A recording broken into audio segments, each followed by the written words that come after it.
hari ini ditemani oleh Mas Vicky di pojok sana. Untuk membuat semangat hari ini, karena kita sama-sama akan rumpi No Secret.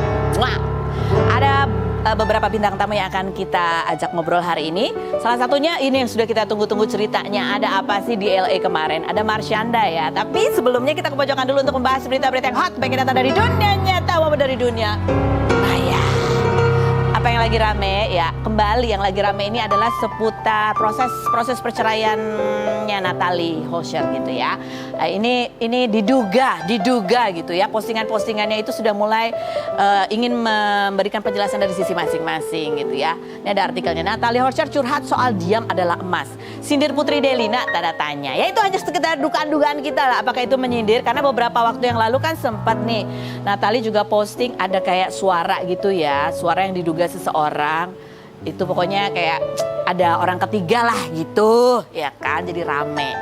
Ya mungkin karena netizen juga akhirnya jadi wah yang ini nih berarti yang salah, wah yang ini nih yang salah, wah gitu kan, jadi rame. Nah habis dari Natalie posting suara-suara perempuan yang perempuan apa cowok sih? Oh suaranya jadi laki kalau di video ya. Dirubah jadi cowok gitu ya. Pokoknya intinya ada dugaan ada apa gitulah ya di dalam pernikahan mereka itu gitu. Nah habis itu pas lagi konsernya Rizky Febian, ada Putri Delina juga. Itu Rizky Febian memberikan pujian buat Putri Delina, dibilang bahwa dia yang paling kuat, selalu mengingatkan diam itu adalah emas gitu ya. Dan diduga itu juga nyindir yang kemarin posting suara-suara itu. Dibalas gitu ya. Coba kita urai dulu. Apa sih yang kita duga itu menjadi sebuah sindiran dan kemudian berbuah sindiran juga? Ini statementnya Rizky Febian ke Putri Delina berikut ini. Itu Rizky Febian karena kan beberapa saat yang kemarin lah Putri Delina itu banyak juga menerima hujatan lah ya, karena banyak menduga rumah tangga bapaknya itu gonjang-ganjing itu salah satunya ya karena dia gitu kan ya, kalau nggak salah tuduhannya gitu ya. Terus dia dituduh apalah karena curhatannya ya kan, orang persepsinya kita nggak bisa atur gitu. Makanya mungkin Rizky Febian memberikan nasihat itu. Hanya kita yang tahu apa yang terjadi sesungguhnya. Nah, ngomong-ngomong soal diam itu emas gitu ya. Ini ada komentar netizen buat siapa? Buat Iki. Oh, ini komentar netizen, coba kita lihat. Sesudah itu arah lama-lama ini bukan buat Iki, ini buat Natalie. Gimana? Mau yang mana sih sebenarnya ditampilin komentar buat siapa? Iya, komentar Natalie berarti postingan Natalie dulu. Abis Iki ngomong, ini postingan Natalie. Aduh, kecil banget ya. Dulu selalu menerapkan silent is gold. Disindir-sindir, silent is gold. Mau dijatuhkan, silent is gold. Disakitin, silent is gold. Ternyata penerapan silent is gold itu tergantung dalam konteksnya ya. Kalau ke-silentan lama-lama suka dimanfaatin. Kadang suka bingung kalau dibilang tahu kebenarannya. Kebenarannya kayak apa sih? Oh ini kayak ada kalimatnya kan nyambung ya. Ini ya, tahu kebenarannya ini kayak nyambung. Karena kebenaran setiap orang itu tergantung sudut pandang kalau menurut aku. Komentar netizen coba, ini gara-gara ini komentar netizen jadi berbalik arah anginnya. Lama-lama nyinyir juga si ibu. Lanjut berikutnya. Jadi gak respect sama Mbak Natalinya. Biarlah Allah yang ngebuka sendiri. Fokuslah sama anakmu dan adik-adikmu. Jangan buat fansmu jijik dengan sosmed. Sosial media. Lanjut berikutnya. Mohon maaf ya. Aku juga suka typo kok ya. Lama-lama gak respect apa-apa story katanya gitu. Lanjut berikutnya. Playing victim. Wih itu mah ini lipstick aku namanya playing victim. Lanjut berikutnya. Apa sih hikmah dari semua ini? Gitulah ya kalau orang lagi dalam keadaan marah atau apa, mungkin baiknya jauh-jauh dari sosmed. Karena kan gitu rasanya kita membela diri gitu ya. Tapi ya nggak apa-apa, hak semua orang untuk mengutarakan apa berdasarkan sisinya masing-masing. Tetapi yang harus disadari adalah respon orang, komentar orang itu sama sekali hal yang kita nggak bisa kontrol. Yang bisa kita kontrol adalah bagaimana kita bereaksi, merespon, itu yang bisa kita kontrol. Orang lain, aduh repot banget. Ngatur netizen, aduh repot banget ya.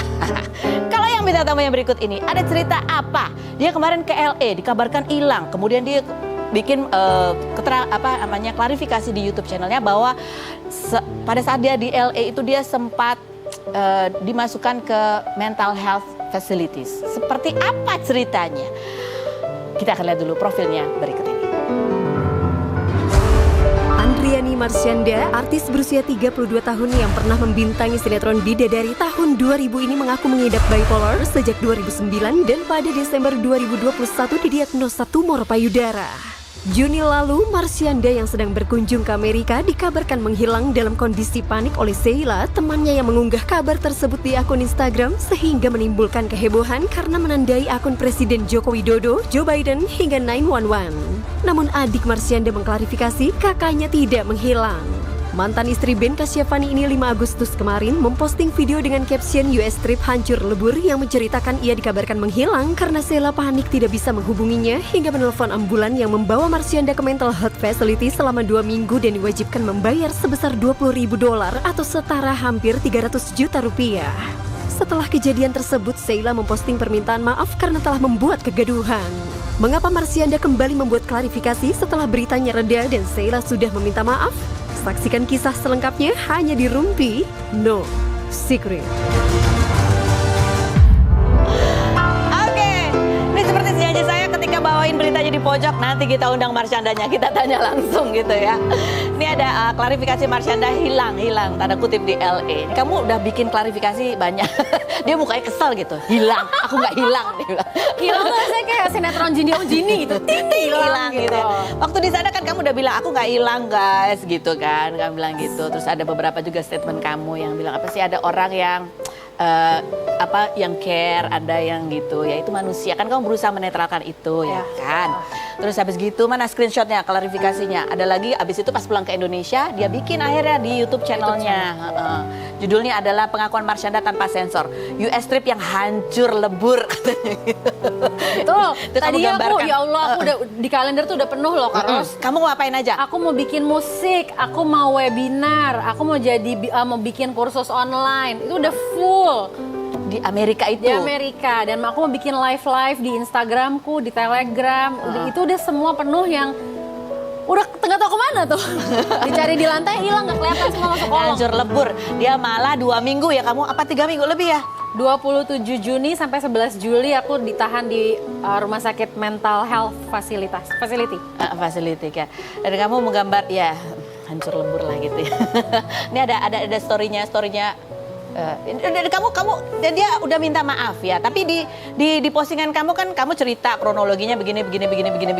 Tapi ada yang tetap ada kamu keselnya yang kamu bilang aku mencoba untuk gitu ya. Aku mencoba untuk ya udahlah memaafkan gitu ya. Walaupun pasti berat gitu kan. Tuh story-nya tuh. Ini story-nya Sheila minta maaf ke Mama dan Lisha. Berarti urusannya kalau yang ini Ke Mama? Ke Mama dan Lisha. Ke kamu belum ada emang? Ya katanya sih ada. Katanya ada. Katanya ada. I have, dia bilang, I have apologized to Marsyanda a lot of times and I'm so done with the image of a narcissistic, unapologetic friend that you created for me to the whole Indonesia. Ada lagi kah? Coba kita kasih ruang dulu untuk dia mengekspresikan yang apa yang dia rasakan. yang suaminya bilang juga, this person is sick in the brain katanya. David ngomong ke Caca. Ya. We help her. We help her spend 48 hours also in the night searching for her. Then call 911 for help because we ran out of time. Now she blames us for calling for help and the hospital bill 30K. It's so sick. Why do I have to deal with this? She better say sorry to her friends because this is how you end up with no friends. Well, gitu. Jadi ceritanya gini kan, Marsyanda itu kemarin temennya ini ada yang concern gitu ya, nggak bisa ngubungin kamu. Ya. Akhirnya dia manggil 911. Tapi sebelum panggil 911 dia posting dulu. Aku nggak tahu dia mana duluan. Kalau aku sih nggak tahu ya kronologi. Kamu nggak tahu kronologinya? Aku nggak tahu kronologisnya karena aku ke pantai nggak bawa HP. Kamu bener-bener nggak tahu apa yang terjadi? Jalan. Aku udah hafal jalan. Aku cuma ke pantai berapa blok. Udah mau balik lagi tinggal nanya Jalan Rosmi tuh kemana bloknya? Gampang banget. Ya, tapi sebenarnya teman kamu itu nelpon kamu malam-malam tuh kamu angkat dari kapan sih? Aku angkat, dia nelpon 7 kali karena HP-nya aku tinggal di Airbnb, dia panic attack. Dia pikir aku tuh lagi in danger. Yang sebetulnya tidak pernah ada satupun orang di dunia yang aku lagi di negara manapun, mau Kroasia yang kayak aku solo traveling dulu tuh, aku di jalan di tengah gang, masuk naik bus duduknya di belakang, yang tengah-tengah preman-preman gitu bentuknya cowok-cowok bentuk kayak badan-badan gede. nggak pernah ada yang khawatir sama mereka, sama gue sampai segitunya, sama ibuku sendiri aja kok nyantai gitu. Nah mereka tuh memang mungkin over worried sama aku, sampai jadinya mereka menghubungi 911 dan mereka selalu bersuara bahwa mereka tuh cuman sayang dan mencoba melindungi aku. Yang tanpa kuasa mereka, larinya tuh jadi dari 911 ambulans, aku di refer ke mental health hospital. Karena di dalam health ID aku yang ada di handphone aku itu, atau aku nggak tahu ya ini dari mana asalnya juga, kok gue bisa dibawa ke rumah sakit jiwa gitu, karena nggak ada yang ngasih tahu ke aku sampai hari ini tuh urutannya siapa yang nyuruh dan gimana bisa urutannya ke situ ujung-ujungnya. Tapi udahlah, kalau menurut aku bisa aja aku membiarkan diriku terbakar dengan rasa marah atau rasa benci yang ngebaca balasan Sheila atau David, dan karena buatku gini, ya Allah Kak, aku tuh pulang ke Indonesia, banyak hal yang berubah ya. Banyak hal yang tadinya pasti, yang jadinya tidak pasti. Banyak hal yang tadinya udah stabil, jadi gedubrak-gedubruk gitu. Apa kan. misalnya? Ya kestabilan hal-hal, yang persahabatanku yang kukira tuh, karena sebelum ke Indonesia aku ngeblok David dan Sheila. Itu satu, terus ada banyak hal lainnya juga lah, pekerjaan juga yang ke-cancel dan aku harus ganti rugi. Dan terserah deh aku sekarang gini, biarkanlah Sheila dan David bilang apa yang mereka mau bilang. Udah terlalu banyak kasih sayang dari Tuhan, dari Allah buat aku, lewat rezeki-rezeki yang terus berdatangan ke aku, yang kalau dilihat kasat mata, aku bukan sombong, tapi masa sih aku mau ngecilin orang yang lebih kecil dari aku? Aku bukannya, ini saatnya aku merasa bahwa Allah tuh maha sayang sama aku. Aku udah dikasih badai begitu banyak, sampai 3 webinar, 4 webinar aku cancel tanpa, cuman karena ngilang, itu ke cancel. Tapi aku tetap dapat ada 2 film layar lebar mau premier, alhamdulillah. Ada single yang aku tiba-tiba out of the blue ditawarin Viera Tail untuk aku collab sama mereka. Tetap mengalir rezeki aku. Gimana rezeki mereka di sana? Mereka masih striving loh. Mereka tuh masih memulai bisnis kecil, skincare, belum sukses juga. Jadi semua orang tuh punya struggle-nya sendiri. Jadi untuk David sama Sheila, aku doain usaha kalian dan upaya kalian dalam apapun yang kalian jalankan dimudahkan, dan semoga hal-hal yang mengganggu kalian, termasuk apapun yang impact-nya tuh asalnya dari aku, semoga terhapuskan deh. Aku cuma bisa ngomong gitu aja, karena kalau lo ngerasa lo lebih kecil dari orang lain, baru di situ lo akan ngerasa lo harus membenci, menghancurkan, atau meremehkan orang lain. Tapi kalau lo merasa memang lo besar di mata Tuhan, dan Tuhan ngasih kasih sayang yang besar ke lo nggak akan punya kebutuhan ngecilin orang lain. Apa yang membuat lo marah dengan postingan Sheila dan David tadi? Gregetan aja, karena aku tuh agree to disagree. Apa yang kamu... Aku nggak setuju. Apa yang kamu nggak setuju? Yang nggak setuju gini. Bahwa mereka help you, kamu nggak setuju? Yang aku nggak setuju adalah, oke, you think you help me. Itu nggak salah. Tapi apakah kalian tahu apa yang aku alamin di mental health hospital itu? Dan itu tuh rasanya sakit banget, harus ditahan di situ. Dan kalian juga angkat tangan, nggak mau datang. Nggak tahu juga, aku nggak tahu kenyataannya. Mereka nggak menyebutkan apakah mereka datang, usaha datang atau tahu enggak. nyari Mereka nggak kamu ada cerita. di mana. Oke. Terus aku nggak tahu kenyataannya tuh gimana. Dan setelah aku keluar pun sempat ketemu juga sama mereka, nggak pernah ada pembicaraan itu ceritanya gimana sih kok bisa sampai aku masuk rumah sakit. Mereka nggak ngomong. Jadi udah sempat Sheila ngaku bahwa dia yang mereport ke 911. Lalu nggak lama kemudian David bilang bukan kita yang report 911, tahu nanti ada Sheila lagi bilang gitu. Jadi masih mereka pun iya, jadi mereka pun juga sebagai pasangan sebetulnya juga masih dalam tahap yang apa ya, namanya pasangan baru nikah.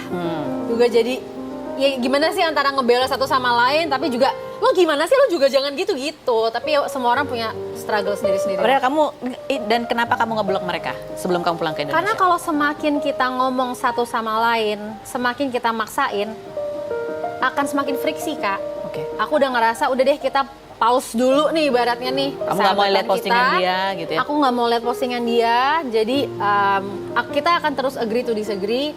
Dan udah banyak juga yang warning aku dari dulu, mendingan lama-lama tuh lo bisa pusing deh kalau sama dia gitu. Yang kamu disagree apa berarti? Yang aku disagree adalah well-being aku. Kalau mereka care dengan well-being aku, Mana buktinya mereka merasakan sakit hati aku ketika aku di mental health hospital diperlakukan dengan sangat tidak adil dari 27 Juni sampai 11 Juli. Kamu mengharap mereka ngapain sebetulnya?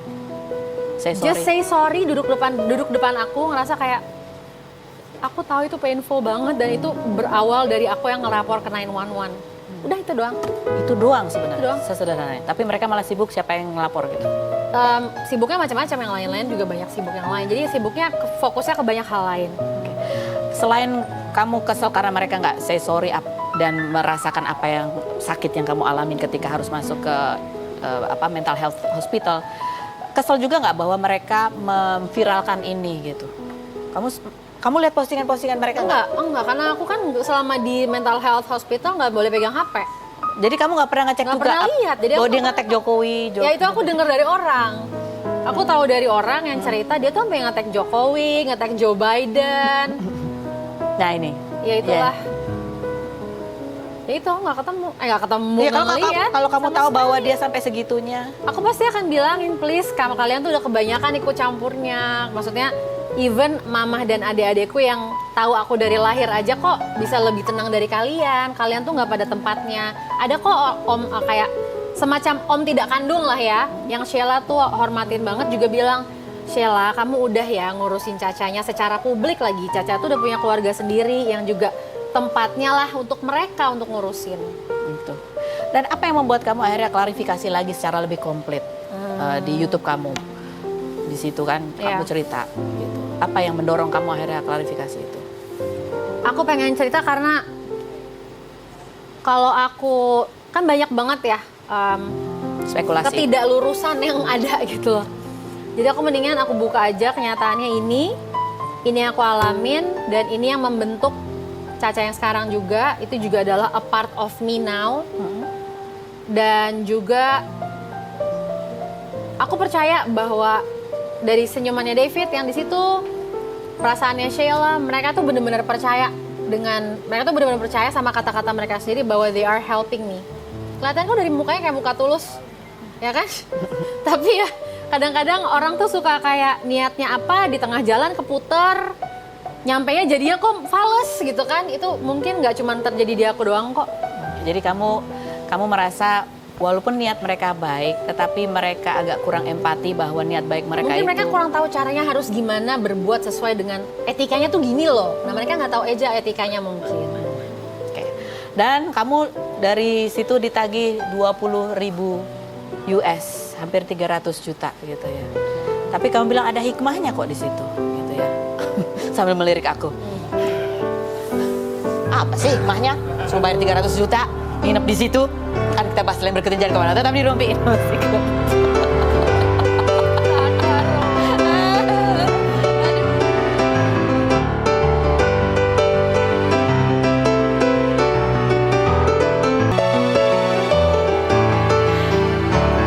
Masih bersama Marsyanda yang baru pulang dari LA dengan liburan yang hancur lebur itu ya. Karena ternyata di sana dia dapat pengalaman masuk ke mental health hospital gitu, dan harus bayar $20.000, padahal itu bukan kemauannya.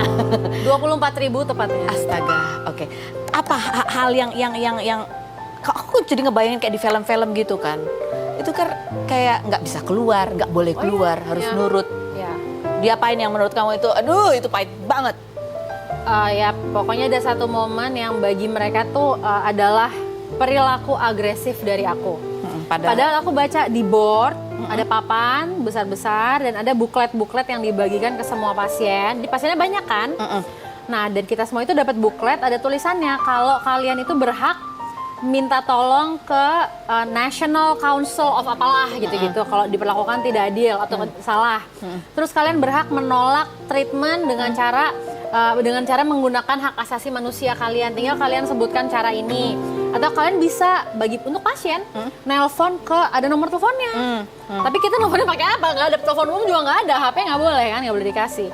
Nah jadinya sempat aku pas dikasih treatment tertentu aku bilang I am using my human rights untuk aku menggunakan hak asasi manusiaku dalam bahasa Inggris untuk menolak treatment yang akan diberikan sama kalian ke saya ini. Aku ngomongnya agak teriak.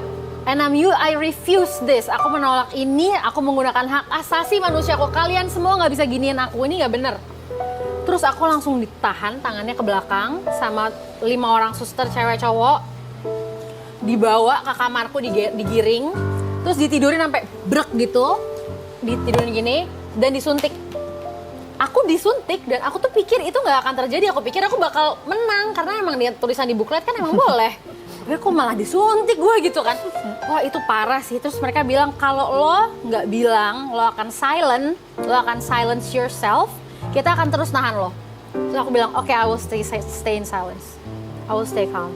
Akhirnya kamu memutuskan Akhirnya aku nurut dulu deh. nyerah dan aku berpikir dari situ, gue capek ya, gue bukan datang ke sini bukan untuk nambah-nambah biru-biru di badanku, karena ada birunya juga loh, karena gitu keras juga di depannya.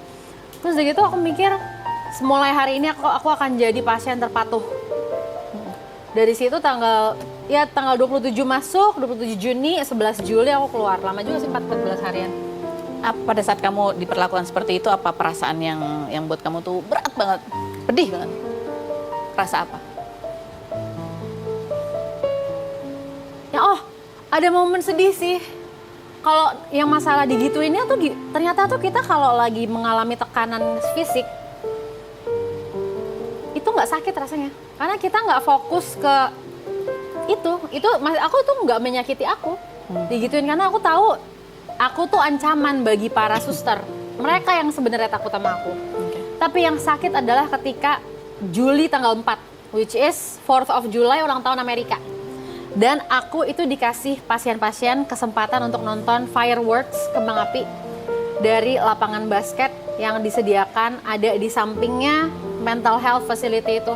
Tapi kita nggak boleh keluar dari lapangan basket itu dan kita cuma ngeliatin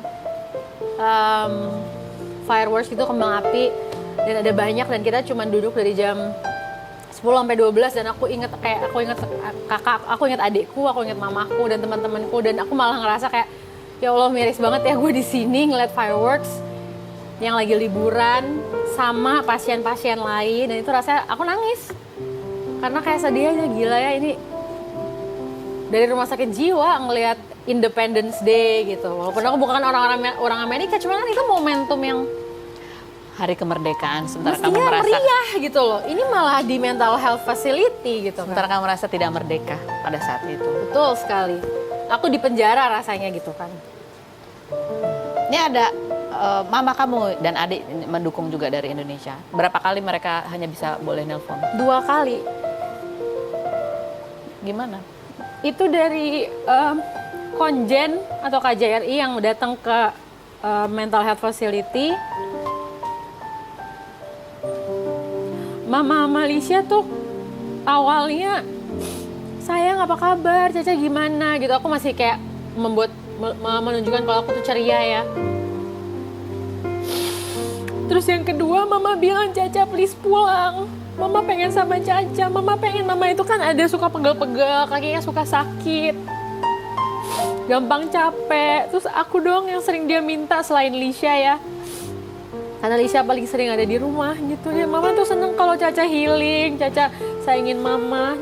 Mama pengen Caca pulang. So aku bilang, Ma, Caca udah beli tiketnya tuh yang pulang pergi, nggak one way. Jadi uang Caca nggak cukup kalau untuk beli lagi. Tapi kan kita butuh Caca. Mama minta tolong kok sama kedutaan supaya dibeliin tiket kedutaan dari sini supaya nanti udah kita pikirin bareng-bareng. So aku bilang, Ma, aku tetap ngotot pada waktu itu. Ma, Caca nggak mau pulang. Caca tetap mau pulangnya sebulan. Tripnya Caca tetap mau sebulan. So aku bilang, dan ini kan biasa. Caca solo traveling biasa, sering terjadi. Terus Lisha ngomong, kakak tuh seminggu lalu kita video call tuh ada kayak codet-codet di muka kakak. Itu tuh sebenarnya cuma pasir ombak yang nggak hilang-hilang 3 hari karena aku nggak sempet ke kamar mandi karena aku digiring sana sini. Tapi Caca tuh, aku bilang Caca tuh nggak apa-apa karena selain tiketnya aku mesti beli lagi, aku juga pribadi aku tuh aku ngerasa ya Allah kalau gue cuman ke LA masuk rumah sakit jiwa keluar langsung balik ke Indonesia, sampah banget itu trip ke LA gitu loh. Buat apa? Akhirnya apa yang membuat kamu pulang? akhirnya aku tetap pulang di tanggal yang udah beli tiket pulang pergi itu, tiket return tanggal 25 Juli. Aku pulang, dan dari hari aku keluar sampai aku pulang kan ada 14 hari berarti itu. Nah ya udah, aku menjalankan hari-hari itu, menenangkan diri, jalan-jalan, terus juga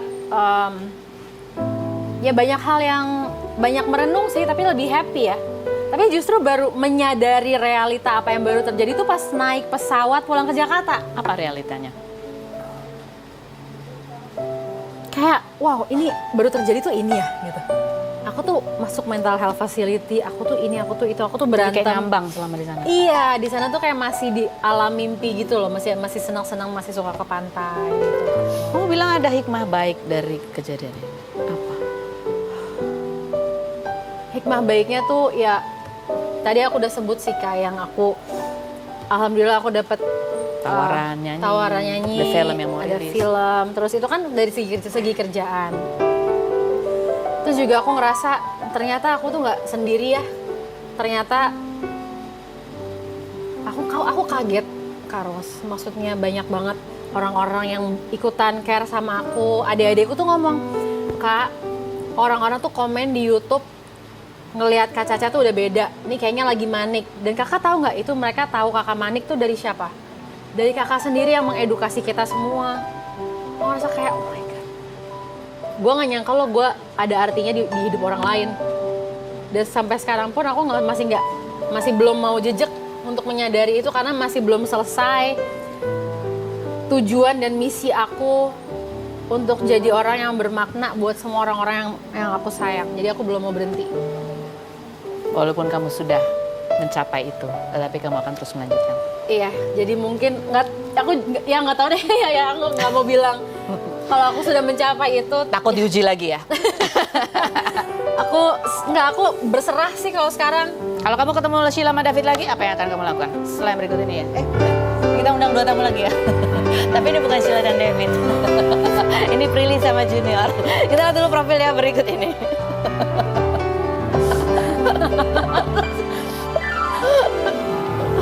Dia datang terus gitu. Prilly Latukonsina, artis berusia 25 tahun yang mengawali karir sejak 2009 dengan menjadi presenter Si Bolang dan Koki Cilik ini sedang berencana untuk lanjut S2 dan pernah masuk dalam 30 Under 30 Forbes 2022. Perempuan yang pernah menjalin hubungan dengan Maxim Bodier pada 2017 ini kerap dijodoh-jodohkan dengan lawan mainnya seperti Aliando Syarif dan Reza Rahardian, hingga dikabarkan dekat dengan Iman Usman, co-founder platform pendidikan. Prilly sebagai Sena dalam film 12 Cerita Glenn Anggara yang akan tayang pada 18 Agustus mendatang meminta Glenn yang diperankan Junior Roberts untuk menjadi kekasihnya di pertemuan pertama, dan di pertemuan berikutnya Glenn mendapati 12 keinginan Shena sebelum matahari terbenam, salah satunya memiliki kekasih. Junior Roberts, aktor berusia 21 tahun yang mengawali karir di usia 16 tahun dengan merantau ke Jakarta dari Bali ini, pernah ikut casting hanya 1 episode namun diminta pulang karena aktingnya dianggap jelek. Benarkah Junior kagum dengan akting Prilly karena ia masih merasa tidak percaya diri dengan kemampuan aktingnya? Saksikan kisah selengkapnya hanya di Rumpi No Secret.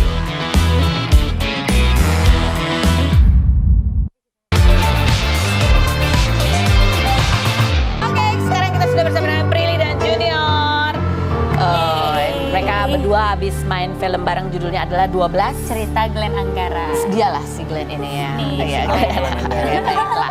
Aku dengar-dengar kamu agak-agak nervous main sama dia. Oh iya, pasti dong. Kenapa? Dia intimidatif ya kalau dia? Bukan, lebih karena dia jauh lebih senior daripada aku. Aduh, kamu dibilang tua. Bukan tua, senior. Kenapa dibilang senior? Oke, baiklah, biar sama-sama nih ya, sama-sama deg-degan. Duduk di sini untuk menjawab pertanyaan dengan jujur apa adanya. Apakah pertanyaanku ini jawabannya fitnah atau fakta? Prilly, fitnah atau fakta? Kalau kamu tuh emang orang yang ambisius dan senang kalau sibuk, semua yang kamu cobain, sinetron, nyanyi, nulis, produser, pengusaha, aduh pokoknya semua deh, dosen, aktivis.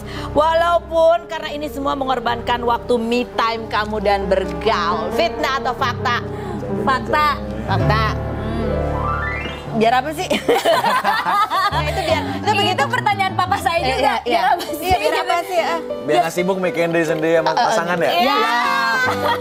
Nah, itu karena nggak ada pasangan. Itu Ada dia. gimana? Supaya kalau ditanya kapan nikah jawabannya sibuk Oh, gitu. supaya ada jawaban. Ada alasan. Ya Jadi nggak sama sih? siapa sekarang sih? Justru karena nggak ada jadi nyibuk-nyibukin diri. Iya. Atau kamu sebenarnya sibuk tuh biar ketemu siapa di mana gitu nggak?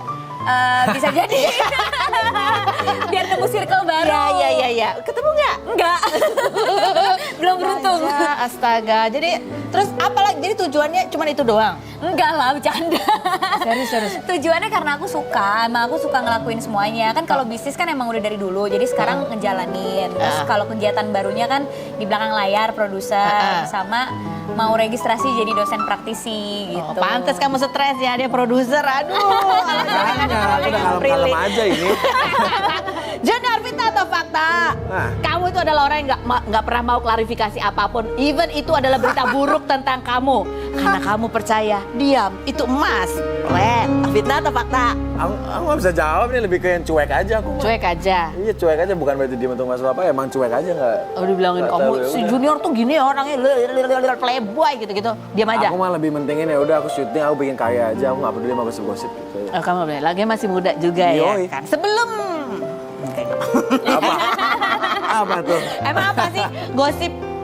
Hah? Gosip-gosip. Kamu gak peduli sama gosip-gosip. Tapi ada nggak berita tentang kamu yang kamu tuh merasa terganggu banget tuh, ada nggak? Atau anggapan orang tentang kamu yang ini ganggu banget gitu sebetulnya? Ada aja, tapi kan aku kan kayak cuek Apa aja. contohnya apa yang ganggu tuh? Kan banyak. Misalnya aku dibilang judes. Aku dibilang julid, itu buat aku ganggu. Karena aku gak julid, aku tuh jujur.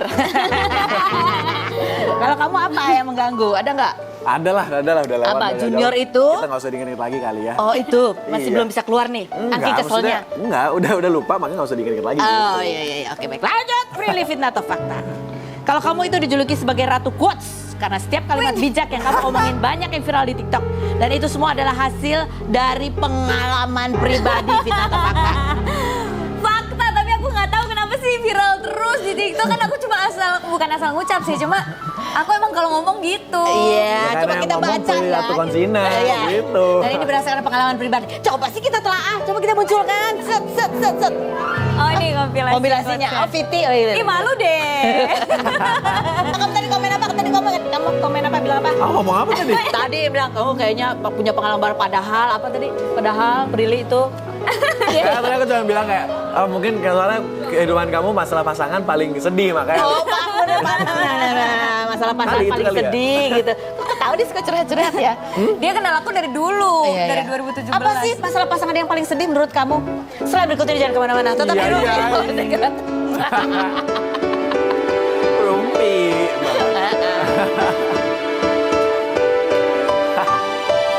Layar satu ini.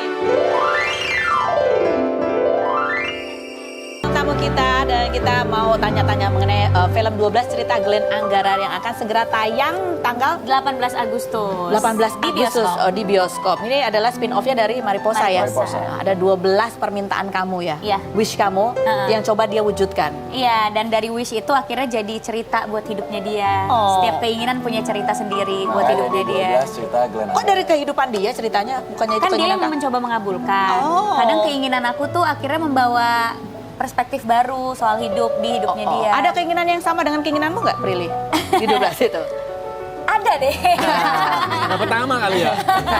Yang pertama yang punya pacar ya.